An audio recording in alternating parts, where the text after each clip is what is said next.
Saludos, profesor.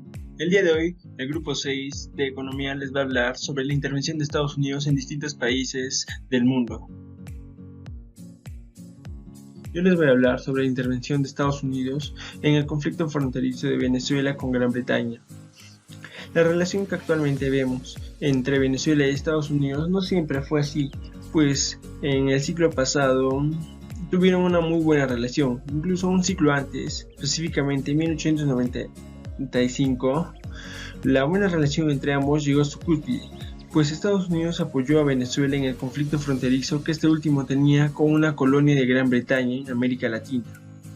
Venezuela, después de romper cualquier relación con Gran Bretaña, recurrió a pedir la ayuda de Estados Unidos, pidiéndole que pusiera en marcha la doctrina Monroe. La decisión de defender a Venezuela fue política, pues Estados Unidos atravesaba una gran depresión económica, y una de las críticas de la oposición hacia el presidente Cleveland era que no hacía que su país destacara como potencia. Esta intervención de Estados Unidos se dio en contexto de una lucha entre Washington y Londres por mantener a América Latina en sus esferas de influencia, ya que temían que varias de las potencias europeas se repartieran América como lo hicieron con África. Al haber durante mucho tiempo roces entre Estados Unidos y Gran Bretaña, en varios lugares ya se hablaba de una posible guerra, pero Gran Bretaña no tenía como único problema el límite fronterizo en su colonia de América, por lo que pactó con Estados Unidos, que representaba a Venezuela, un tratado en Washington para someter la disputa a un arbitraje internacional. Venezuela estaba convencida de que saldría ganadora, pero la respuesta final de la comisión falló a favor de Gran Bretaña el 3 de octubre de 1899. Muchas gracias. Esa información fue sacada de la BBC News. Ahora les voy a hablar de la República de Nueva Granada en 1856. Nueva Granada fue un nombre recibido a la República Unitaria creada por las provincias centrales de Gran Colombia. Tras la disolución en 1830, mantuvo ese nombre hasta 1858, cuando pasó a llamarse Confederación Granadina. En aquel lugar se produjeron varias disputas entre los locales y estadounidenses, entre ellas el famoso incidente de la tajada de sandía. Se trata de un violento enfrentamiento entre panameños y norteamericanos, un acontecimiento que ocurrió de manera más inesperada, cuando un norteamericano que comió una tajada de sandía se negó a pagar lo consumido. Aquello que al principio parecía algo nimio, acabó convirtiéndose en una batalla campal que acabó con vidas tanto norteamericanas como panameñas. Este y muchos conflictos despertó una duda pública hacia los Estados Unidos. ¿Alieno natural o alieno peligroso?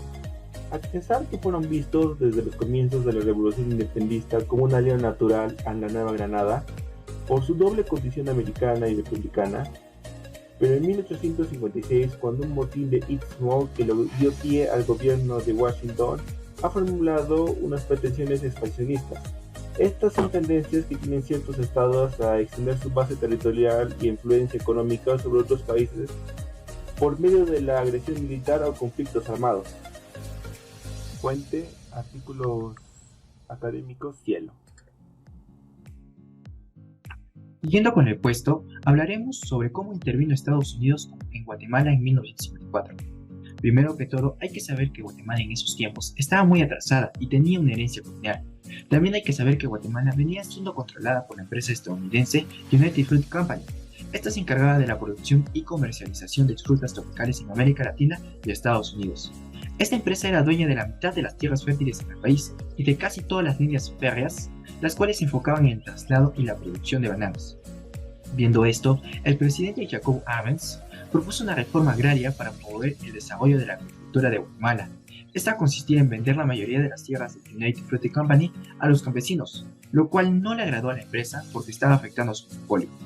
Viendo esto, United Fruit Company no se quedaría con los brazos cruzados, y gracias a las conexiones que tenía con la CIA y Estados Unidos, además de que en esos momentos estaba librando la Guerra Fría y el conflicto con Corea, acusaron a Guatemala de comunista, donde más adelante la CIA impuso revueltas dándoles armas y entrenando a personas militarmente. Cabe recalcar que el líder de estas revueltas era del país de Guatemala, denominado como Castillo Armas. Este seguía instrucciones de Estados Unidos, ya que buscaban que él fuera el presidente y de esta manera controlar el país. El presidente de Guatemala repelió las rebeliones por 2 semanas, hasta que se dio por los bombardeos de Estados Unidos, haciendo que de esta manera Jacobo Arbenz renunciara, tomando el cargo Castillo Armas, impulsando así por primera vez un golpe de Estado en América Latina por parte de Estados Unidos.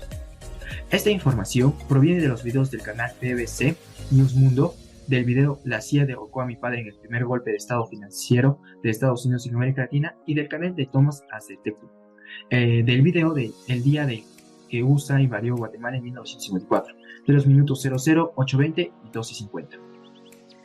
Ahora veremos la intervención de Estados Unidos en Bolivia.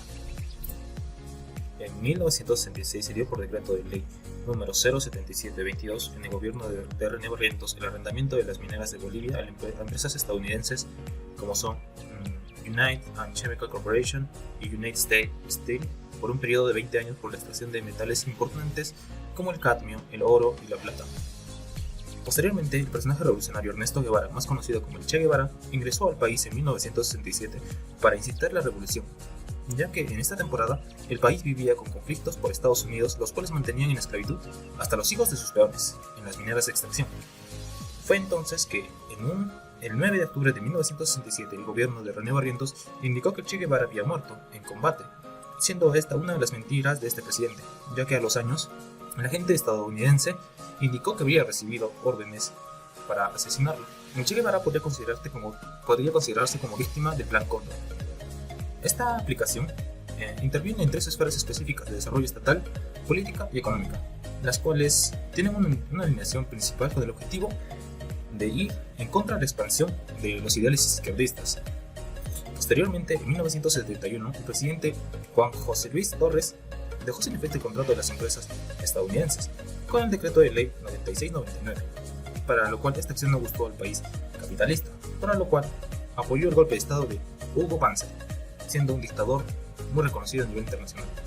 Según el diario Los Tiempos, las minutas de esta reunión del 8 de julio de 1971 del Comité de los 40, grupo que encabezaba el exministro estadounidense Henry Kissinger, dan cuenta de esta discusión de una propuesta de la CIA de dar $140,000 a un grupo de políticos de oposición y líderes militares bolivianos, dinero que sería utilizado para derrocar al presidente Torres.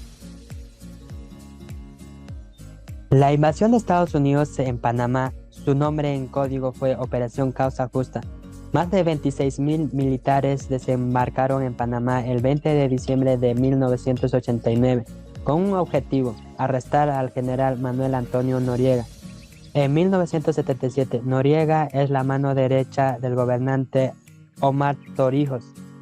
Noriega recibió información de inteligencia en la Escuela de las Américas, una institución estadounidense, para entrenar a militares latinoamericanos.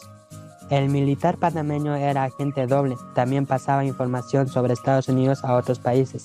En 1984, el político Hugo Espadafora señaló públicamente esos tráficos ilícitos y fue asesinado. Su muerte y los escándalos de Noriega generaron protestas en Panamá.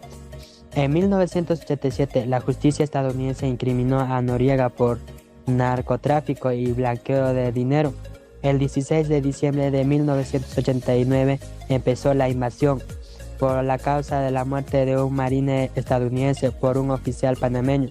Noriega se entregó el 3 de enero de 1990 para ser llevado a Florida. La invasión duró hasta el 31 de enero y murieron más de 655 panameños y 23 militares estadounidenses. Su seguridad militar de Panamá y la del canal siguió en cargo de Estados Unidos. El viernes 31 de diciembre de 1999, en cumplimiento del Tratado Torrijos-Carter, Panamá recuperó la soberanía de la zona. A continuación, yo les voy a hablar sobre la intervención de Estados Unidos en Siria. Desde el año 2014, Estados Unidos, al mando de Barack Obama, invadió Siria con el pretexto de luchar contra el grupo de terroristas Daesh con el fin de proteger sus asentamientos de petróleo. Desde ahí comenzó a robar y contrabandear el crudo petróleo de Siria de algunas regiones como Hasaka, Alepo, Rafka, Homs, provocando la fuerte ira de los sirios. Tal postura estadounidense no solo afecta a la situación petrolera de árabes, sino que directamente causa graves daños a la economía nacional de Siria, llevándose más del 80% de combustible como contrabando a otros países. Esta información fue sacada de la BBC.